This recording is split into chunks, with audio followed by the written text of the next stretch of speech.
비주얼 C++ 2012 환경에서의 C 프로그래밍 9번째 주제 함수에 대해서 공부하도록 하겠습니다.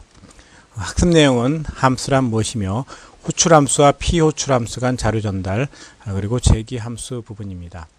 학습 목표는 함수의 기본 개념과 활용법을 익히는 것이고요. 함수 출시 매개변수 전달 방법을 터득하는 것입니다. 그리고 제기함수의 사용 원리를 이해하는 것입니다. 자, 본격적으로 수업에 들어가기 전에 사전 지식 점검으로서 다음 퀴즈를 풀어보시기 바랍니다. 자, 함수란 특정 기능을 수행하는 일련의 명령어로 구성된 단위 프로그램이라 할 수 있다. 네, 정답은 맞는 거죠. 자, 일상생활에서 사용하는 계산기에 나오는 함수 기능처럼 C 프로그램에서도 함수는 동일한 의미로 사용됩니다. 즉 특정 기능을 수행하는 일련의 프로그램으로 구성된 단위 프로그램을 함수라고 합니다. 자, 함수란 무엇인지 한번 구체적으로 배워나가도록 하죠. 특정한 기능을 수행하기 위해서 여러 줄의 명령들로 구성된 모듈, 즉 독립적인 단위 프로그램이 바로 함수입니다. 프로그래머가 정의한 함수를 사용자 정의 함수라고 하며 시스템에서 제공하는 함수, 즉 C 언어를 만든 사람들이 제공해주는 함수를 시스템 함수 또는 라이브러리 함수라고 합니다. 자, 이러한 함수들은 메인 함수와 별도로 작성되며 필요시에는 프로그래머는 메인 함수 내 여러 곳에서 어떤 함수들을 호출하여 사용할 수가 있습니다. 자, 이때 메인 함수를 호출 함수라고 하며 호출을 당한 곳의 단위 프로그램을 피호출 함수라고 합니다. 자, 수학에서 사용하는 함수는 예를 들어서 fx는 x 플러스 10과 같은 형태로 우리가 표현을 하죠. 여기서 f는 함수 이름이고 괄호 안에 x는 매개변수입니다. 그리고 x의 값이 전달되면 5를 더한 결과값이 함수의 결과가 되죠. C 언어에서도 이와 같이 비슷하게 함수를 정의해서 만들어 사용합니다. 자, 그림 7-1 아래 이 그림은 함수를 정의하는 형식입니다. 자, 함수형은 이 함수에서 리턴되는 값, 여기 리턴 있죠. 되돌려지는 값의 데이터 타입을 앞에 써주고요. 함수명, 여기에서 어떤 기능을 수행하는지 그 기능에 맞게끔 함수명을 써준 다음에 필요하다면 매개변수를 옆에다 쭉 나열해주면 되겠습니다. 그리고 이 함수에서 하고자 하는 기능을 프로그램으로 기술해 주고요. 어떤 값을 돌려주고 싶다 그러면 리턴문을 이용하면 됩니다. 자, 하나의 값을 돌려주고 싶을 때는 하나 써주면 되고요. 돌려주지 않을 경우에는 안 써도 됩니다. 제어권만 돌려줄 수도 있고요. 경우에 따라서는 리턴문 이 자체를 생략할 수도 있습니다. 그 경우 프로그램의 함수의 끝을 만나게 되면은 자동으로 제어권이 호출했던 곳으로 되돌아가게 되고요. 리턴문을 만나서 함수가 어떤 값을 리턴하거나 함수의 끝을 만나게 되면은 여기서 생겨났던 모든 자원은 소멸되고 운영체제에 반납이 되면서 모든 자원은 소멸이 됨으로써 다른 프로그램이 그런 자원을 쓸 수 있게끔 환경이 조성되게 됩니다. 자, 앞에 나온 이 형식을 좀 더 자세히 살펴보도록 하겠습니다. 자, 함수형은 함수를 통해서 반환되는 값의 유형, 정수, 문자, 실수 등을 의미하며 함수형명은 프로그래머가 함수의 기능에 맞게 부여해주는 명칭입니다. 함수명을 만드는 것은 변수명 만드는 것과 동일하죠. 그 다음 매개변수 리스트는 호출 함수에서 전달되는 값을 받기 위한 변수들을 선언한 것으로 호출 함수에서 보내는 자료형과 일치시켜 줘야 합니다. 만약 건네받은 값이 없다면 생략 가능합니다. 자, 여기 블럭문 안에서는 특정 기능을 처리하도록 여러분이 일련의 명령어를 기술하는 것이겠죠. 자, 리턴문은 프로그램의 실행 제어권을 호출함수에 반환하는 명령어로 필요하다면 한 개의 값을 반환할 수가 있습니다. 이때 반환되는 값의 유형이 함수형이 됨을 주의해야 하고요. 만약 반환되는 값을 사용하지 않거나 리턴문을 생략하면은 함수의 이 형은 보이드가 됩니다. 리턴문이 생략될 경우에 제어권은 함수의 끝에서 자동으로 호출함수로 넘어가게 되죠. 자, 함수를 호출을 하기 위해서는 먼저 함수의 원형을 선언해 줘야 됩니다. 그 함수의 원형을 프로토타입 펑션이라고 그러는데요. 선언 위치는 프로그램 즉 함수 안과 밖에서 모두 가능합니다. 프로그램 내에서는 변수 선언과 동일한 위치가 되고요. 이 경우 함수 내에서만 선언된 함수를 호출할 수 있습니다. 하지만 함수 밖에서 선언이 되면은 선언된 지점의 아래 모든 곳에서 함수를 호출하여 사용할 수가 있습니다. 원형 함수의 선언 양식은 다음과 같습니다. 함수 정의 부분에서 첫 줄만 가져오면 되는 거죠. 그리고 세미콜론만 찍어주면 됩니다. 자, 함수를 선언한 후에 함수명과 함께 필요할 경우 매개 변수를 기술해서 정의된 함수를 호출할 수가 있고요.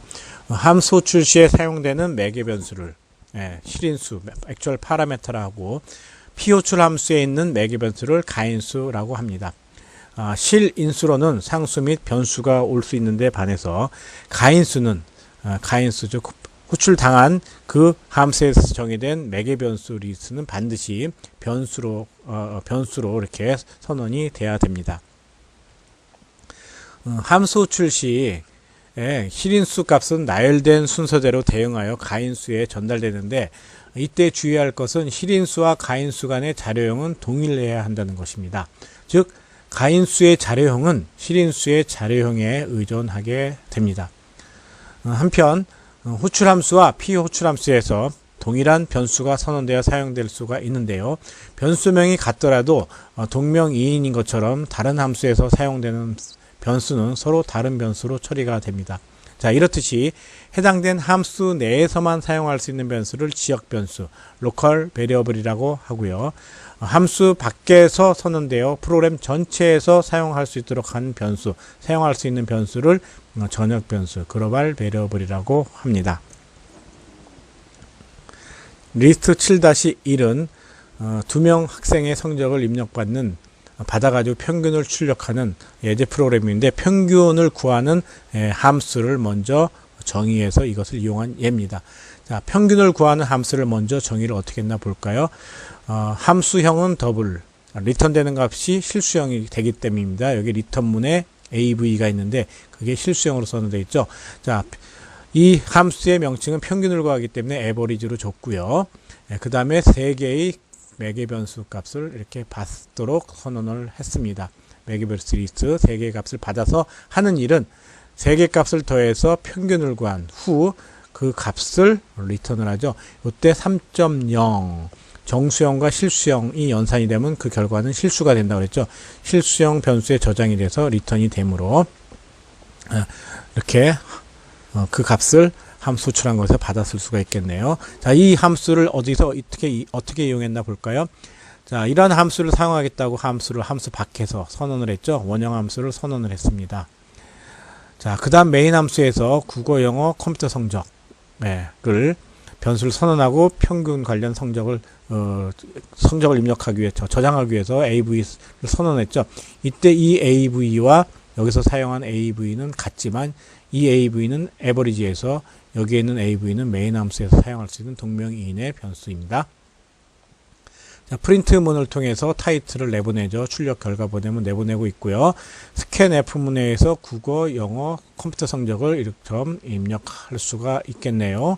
자, 입력이 됐을 때 그 다음 어떤 일이 일어나냐? 함수를 호출하죠. 그 값, 방금 전에 입력받은 값이 어디로? 일로 이렇게 전달이 돼서 평균값을 구해서 리턴을 하면은 그 값은 에버리지를 통해서 다시 일로 넘어온 후에 여기에 전달이 됩니다. 즉 계산된 평균값이 이 함수를 통해서 AV에 저장이 되면은 바로 그 값을 출력할 수가 있는 거죠. 그래서 값을 출력했더니 90.00 찍은 겁니다. 자, 이게 첫 번째 학생의 평균을 구한 거고요.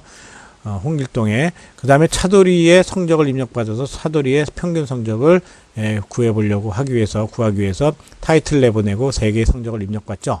자, 입력받은 후에 또 함수를 또 호출합니다. 자, 함수를 호출하면은 입력받은 값이 다시 이 변수에 전달이 되고요. 전달해서 합계와 평균을 구하는 평균값이 다시 되돌아와서 AV에 저장이 되고, 그 값을 출력했더니 얼마? 94.33이 인쇄가 된 거죠. 자, 이렇듯 하나의 함수를 정해 놓으면은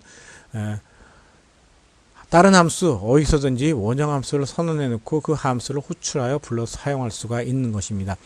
이것이 평균을 구하는 게 여기서 뭐 두 줄로 끝나지만 이게 두 줄이 아니라 200줄이다라고 했을 때 여기에 200줄, 여기에 200줄, 총 400줄의 코딩이 우리가 해줘야 되는, 그래서 프로그램이 굉장히 길어지겠죠. 이게 만약 2명이 아니라 10명이다 그러면 2000줄, 100명이면 2만 줄이 코딩이 여기에 늘어서게 됩니다. 결국 같은 게 계속 나오게 되는데, 이렇게 반복되는 기능, 어떤 특정한 기능이 반복될 경우에 그거를 함수로 이처럼 만들어서 이 함수명을 가지고 불러 쓴다면은 굉장히 프로그램을 간결하게 우리가 구현할 수 있고, 이 함수를 재사용할 수 있는 어떤 기능을 우리가 유용하게 사용할 수가 있겠죠. 자, 리스트 7-1은 또 함수를 이용해 본 건데요. 이 fx, 이 함수를 요 값을 한번 출력해 보는 예입니다. x 값이 0에서부터 1.0까지 변해갈 때 이 f 값이 얼마인지를 이처럼 한번 출력해 본 건데요. 이렇게 하기 위해서 이 fx 값이 계속 몇 번, 실제 11번 이 수식이 되기 때문에 이 수식을 함수로 이렇게 정의해 놓고서 불러 써본 겁니다. 자, 함수의 정의는 더블 리턴되는 값이 실수이기 때문에 더블 했고요. 함수명 fx의 매개변수값 외부로부터 하나 받는 거죠. 그래서 그 값 받아서 함수값 계산한 후에 그 값을 리턴해 주는 것이 이 함수의 기능입니다. 자, 이렇게 정의해 놓고서 메인 함수에 와서 여기서 함수, 원형 함수 선언해 줬죠. 이 함수 사용하겠다. 변수 선언하고 난 다음에 i가 0에서부터 0.1씩 증가해 가면서 1.0까지 변하면서 fx 함수 호출하죠. 몇 번? 11번을 호출합니다. 0.0일 때, 0.1일 때에서부터 1.0까지 11번 호출해서 그 결과를 여기다가 넣고 11번 값을 찍어주는 거죠. 그래서 이 i 값이 0.0에서부터 1.0까지 변해가면서 그 계산된 값, 함수 호출해서 계산된 결과값을 포어문을 이용해서 출력한 예를 보인 것입니다. 자, 이번에는 함수에 대한 기본 정의를 이제 설명을 마치고요. 함수가 호출될 때 매개변수 값을 이렇게 전달해 줄 수가 있는데, 이 매개변수 값을 전달해 주는 방식 크게 두 가지 방법이 있습니다. call by value에 의해서, 즉 값에 의해서 함수를 호출하는 건데, 이건 뭐냐? 함수 호출 시에 실인수를 통해서 가인수의 값을 전달만 해주고, 가인수를 통해서 가인수 값을 줬는데 그 바뀐 값을 실인수로 되돌려받지 못하는 매개변수 간 자료 전달 방법입니다. 값을 받을 수 있는 방법은 리턴문을 통해서 이 같은 경우 단 한 개의 값만을 돌려받을 수가 있는 그러한 경우죠. 방금 전에 봤던 리스트 7-1과 7-2는 value and 함수 호출입니다. 함수가 호출되면 피호출 함수의 가인수에 해당되는 변수의 기억 공간이 이렇게 별도로 만들어져 가지고요. 이곳에 실인수의 값이 복사되는 방식으로 매개 변수의 자료가 처리됩니다. 예를 들어서 A에 10이 있다라고 하면은 함수 A를 호출하잖아요. 그러니까 KBS라는 함수를 호출할 때 KBS에 int K로 해서 이걸 받잖아요. 10이라는 값을 받으면은 K라는 변수가 하나 만들어주고 여기에 이 10이라는 값이 복사돼서 사용되다가 이 함수 호출이, 이 함수가 이제 기능을 다 수행하고, 리턴문을 통해서 제어권을 되돌리게 되면은 여기에 있던 기억 공간이 다 없어지기 때문에 여기에 값이 바뀌더라도 여기 있는 값은 그대로 10으로 유지되는 그러한 예가 되겠죠. 자, 함수 종료 부분에서 사용되는 리턴문은 아래처럼 두 가지 방식이 있습니다. 제어권만 돌려주는 경우하고요. 하나의 값을 돌려주는 경우죠. 아예 이것을 안 썼을 때는 그냥 제어권만 돌려주는 그러한 기능과 동일하게 어떤 의미가 수행됩니다.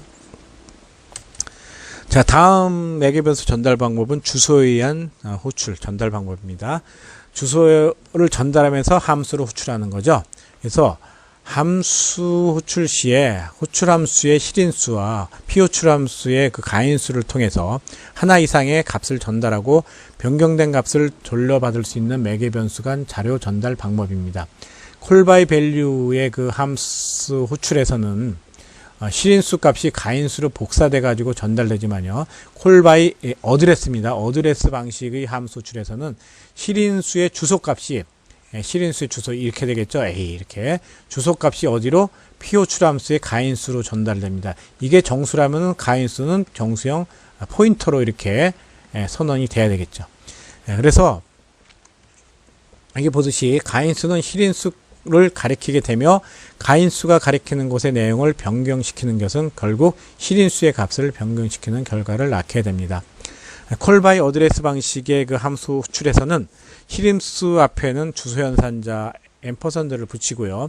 p 호출 함수의 가인수에서는 항상 포인터 변수로 이 값을 받아야 함을 주의하기 바랍니다. 앞에서 언급했듯이 포인터 변수는 임의의 변수다 배열의 시작 주소값을 갖는 변수이죠. 자, 7-3은 절대값을 구하는 ABS를 구현한 것인데 call by value 방식으로 값을 전달하고 그 결과를 확인한 그 예를 보인 것입니다. 한번 어떻게 ABS 함수가 어떻게 구현됐냐면은 함수형은 long 왜 리턴되는 값이 k인데 k가 정수형이죠. long. 자, 외부에서 값을 받아서 그 값이 마이너스 값이면은 0보다 작다면 마이너스에 뭐 예를 들어 마이너스 7이라면 7 해가지고 궁극적으로 7이 리턴이 되는 거죠. 그 값을 호출함수에서 받았을 경우고요.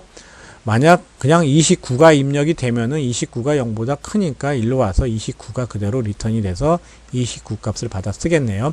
자, 이런 함수를 정해 놓고서 이 함수를 불러 쓰는 경우의 예를 살펴보도록 하겠습니다. 자, 메인 함수에서 정수형 변수 in 선언하고요.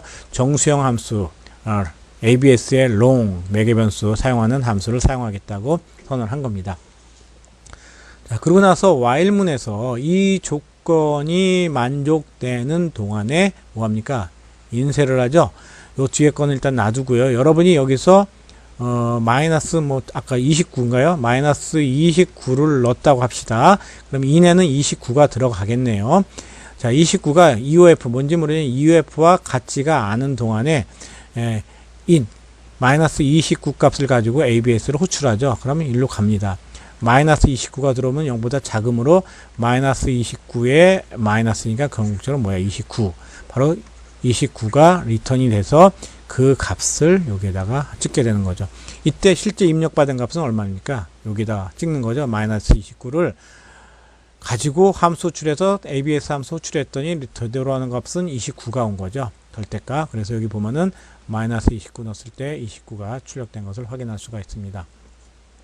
자, 이런 식으로 계속 무한 반복 실행하는 거죠. 언제까지? 입력된 값이 뭐와 같지 않은 경우, EOF와 같지 않은 경우. 자, EOF는 여러분이 어딘가에 이렇게 선언이 되어 있습니다. define 해가지고요. EOF는 마이너스 1이다.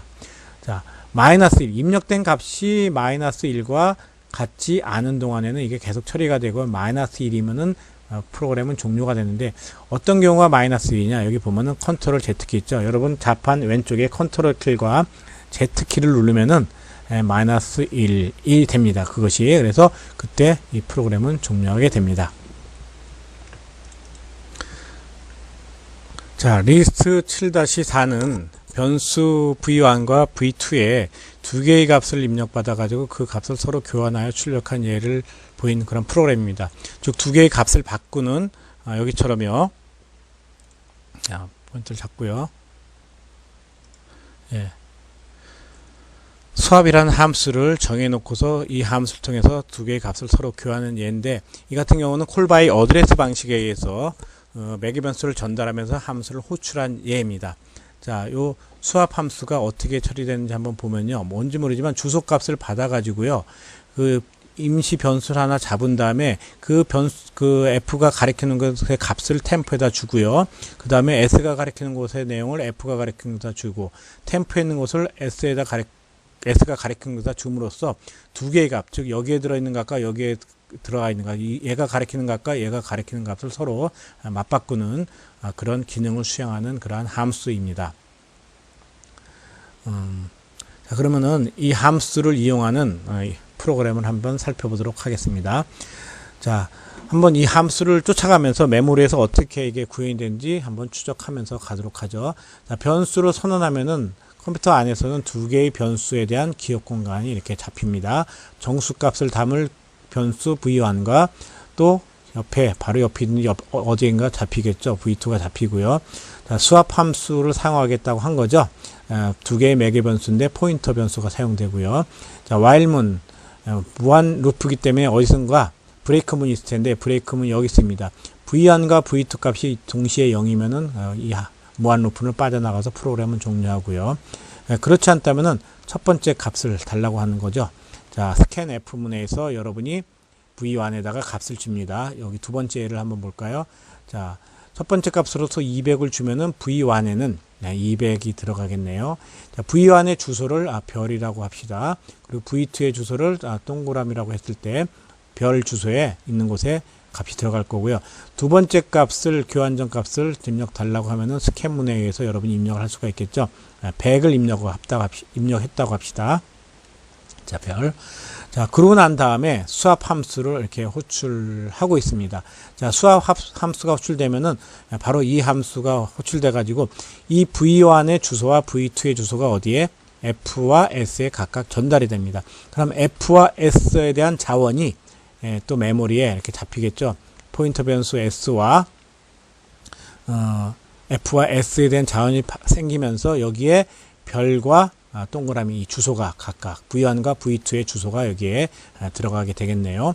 자, 그러면서 동시에 템프라는 공간을 하나 더 임시로 만들고 있죠. 그러면 자원이 또 이렇게 공간이 만들어집니다. 자, 이렇게 준비가 된 상태에서 이제 두 개의 값을 바꾸는 그런 프로그램이 실행되겠네요. F가 가리키는 곳의 내용은 F가 가리키는 곳은 어디죠? 별이죠.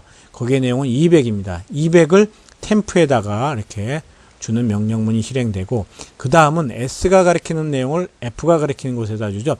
F가 가리키는 내용을 S가 가리키는 거, S가 여길 가리키네요. 동그라미를 가리키는데 이 가리키는 내용 100을 어디다 줍니까? V1. F가 가리키는 곳이 궁극적 V1이네요. 여기다가 결국 F가 가리키는 곳의 내용을 바꿨다는 얘기는 V1 내용이 벌써 바뀐 것을 알 수가 있겠죠. 자, 그리고 난 다음에 템프에 있는 값을 S가 가리키는 곳에다 줍니다. 템프가 가리키는 곳 가지고 있는 값을 S가 가리키는 곳 여기죠. 여기에 200. 그러면 V2의 값도 이미 바뀐 것을 확인할 수가 있겠네요. 자, 그러고 난 다음에 리턴문을 쓰던지 아니면 리턴문이 없다면은 자동으로 제어권이 함수 호출했던 곳으로 되돌아갑니다. 리턴되는 값은 없지만 내부적으로는 어떻게 된 거죠? 내부적으로는 V1과 V2 값이 바뀌어 있죠. 바뀐 값을 갖고 되돌아온 후에 V1과 V2 값을 찍어보니까 교환 후 값을 찍어보니까 100, 200, 200, 100이어서 100에서 100, 200으로 바뀐 것을 우리가 확인할 수가 있겠네요. 자, 이때 주의할 거. 이 함수가 호출돼 가지고 리턴이 되는 순간에 여기에서 생겼던 자원은 다 없어지는 거죠. 어떤 자원? F 자원도 없어지고 S 자원도 없어지고 템프 자원도 없어져서 이 공간은 이제 다른 프로그램들이 사용할 수 있게끔 반납이 된다라고 보면 되겠습니다. 자, 그러면 여기서 한 가지 이제 더 볼 부분은 뭐냐면 두 개의 값을 바꿔주는 그 알고리즘이 있는데 바로 이 부분입니다. 이 부분을 어떤 이미지로 표현하면 이거죠. 이렇게 해서 이겁니다. 여기에는 임시로 값을 저장하기 위한 변수 선언한 거 있죠. 템프가 오겠고요. 그 다음에 여기에서 선언된 두 개 바꾸고자 하는 값을 이렇게 표현만 해주면 됩니다. 순서는 바꿔도 상관없습니다. SS, FF 그리고 앞에 에스테리크만 붙여주면 되겠죠. 이런 식으로 해서 값을 서로 교환해 주면은 되겠습니다. 자, 다음 예는 그냥 넘어가고요.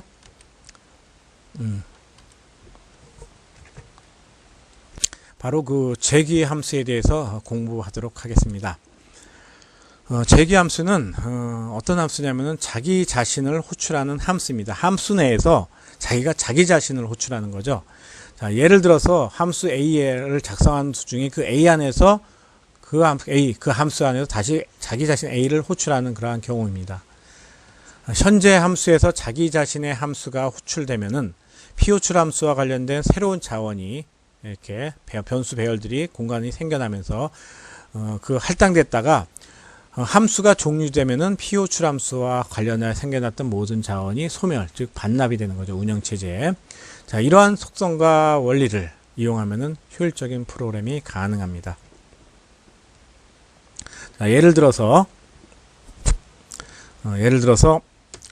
다음과 같은 엠피렉토리아와 관련된 프로그램을 우리가 구현해 줄 수가 있습니다. 자, 엠팩토리얼에 대한 함수 정의는 여기 나와 있네요. 함수명이고요. 매기변수 값을 하나 받죠. 그 값이 1보다 작으면 1을 리턴하고요. 그렇지 않으면은 n 곱하기 n-2라는 것을 매기변수로 해가지고 자기 자신을 또 호출하는 그러한 프로그램입니다. 자, 이렇게 재기함수를 선언해 놓고서 이 함수를 어떻게 사용하는지 한번 또 볼까요? 자, 메인 함수에서 매기변수 i와 원형함수를 선언했네요. 무한 루프를 돌리고 있죠. while 1 브레이크 문이 어디 나오겠는데 i가 0이면은 프로그램을 종료하고 브레이크 결국 빠져나와서 프로그램은 종료됩니다. 그렇지 않다면 값을 입력하라고 메시지를 내보내죠. 예를 들어서 3을 입력했다고 합시다. 3이면은 여기에 뭡니까? i3 팩트 3을 갖고서 함수 호출하죠. 자, 팩트 3이라는 값을 갖고 함수 호출하면 3이 어디로 갑니까? 1로 전달이 되죠. 3이 1보다 작거나 같지가 않으므로, 그렇지 않으므로 1로 와서 3 곱하기 FAC 팩토리얼 3 빼기 1 해가지고 함수를 호출합니다. 자, 이 값은 얼마니까 2. 자, 함수를 다시 또 호출하니까 또 메모리가 또 이렇게 생겨나겠죠. 메모리에 이거와 관련된 함수가 또 만들어집니다. 그래서 이곳에 오게 되면 FAC n, 바로 이때 n은 얼마를 받습니까? 1 받아줘서 n이 1보다 작거나 같지가 않기 때문에 다시 2, n이 2니까요. 2 곱하기 FAC 2 빼기 1 즉 2를 가지고 함수를 또 호출하게 되는 거죠. 그럼 또 메모리가 또 이렇게 생겨나 가지고요. FAC n, 이때 n이 받는 것은 1이 되겠네요. 그 n이 1과 작거나 같냐? 같기 때문에 n값이 1 같기 때문에 비로소 뭘 리턴합니까? 1이라는 값을 리턴을 하면서 1을 1로 리턴을 하면서 이 메모리는 없어지는 거죠. n이 여기서도 생겼고 여기서도 생겼지만 서로 다 다른 동명이인의 n으로서 이 메모리는 없어지고 다시 1로 와가지고 1 값을 받아서 2 곱하기 1 한 값을 리턴을 하면은 이 메모리도 없어지고요. 2가 다시 와가지고 2, 3은 6을 리턴을 하죠. 리턴을 하면 여기 생겼던 메모리도 없어지면서 최종적으로 6이라는 값을 출력하게 됩니다. 바로 이 첫 번째 예가 지금과 같은 그 과정의 예를 보여준 것입니다. 자, 이거를 좀 더 명료하게 표현한 것이 이 그림에 나와 있네요. 메인 함수에서 3팩토리얼 궁극적으로 호출을 했다라고 했을 때 이 3이 1 n으로 건네지죠. 현재 상태에서 n이 하나 이렇게 기억 공간이 생겨서 3이 됐습니다. 거기에서 else로 와가지고 다시 또 함수를 또 호출을 하죠. 자, 요건 그대로 남아있는 상태에서 메모리에 이렇게 요게 그대로 존재해 있는 상태에서 팩토리얼 호출하면은 여기에 n은 얼마? 2가 된 상태에서 또 이 프로그램을 실행을 합니다. 자, 다시 또 여기서 자기 자신을 호출하는 거죠. 호출할 때 다시 하나의 또 함수가 또 만들어지면서 이때 n은 얼마? 1. 자, 1일 때 1과 비교해 가지고 작음으로 이 값을 리턴을 하죠. 4번 쫓아갑니다. 리턴하는 순간에 이거는 없어지고요.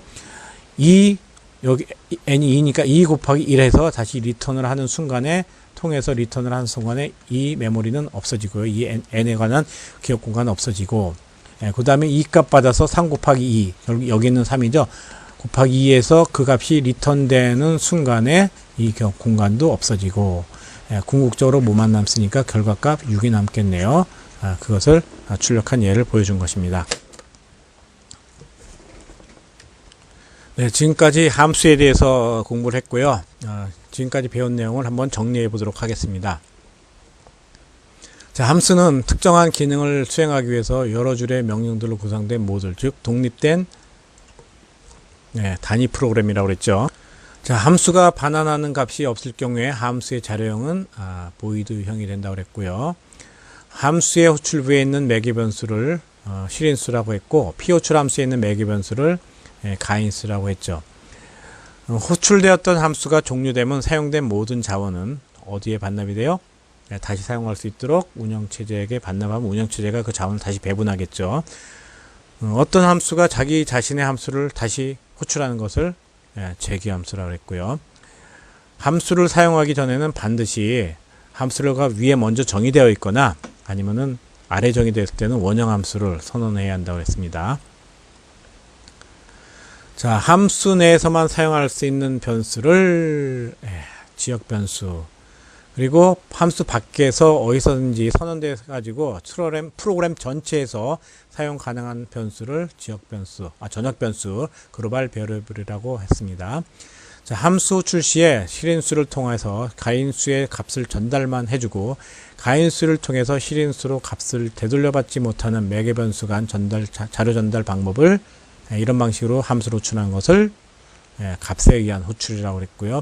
이에 반해서 매개변수를 통해서 하나의 값을 주고 되돌려받을 수 있는 그런 효과를 얻어낼 수 있는 매개변수 간의 자료 전달 방법, 이런 방식으로 함수를 호출하는 것을 주소에 의한 오타가 냈네요.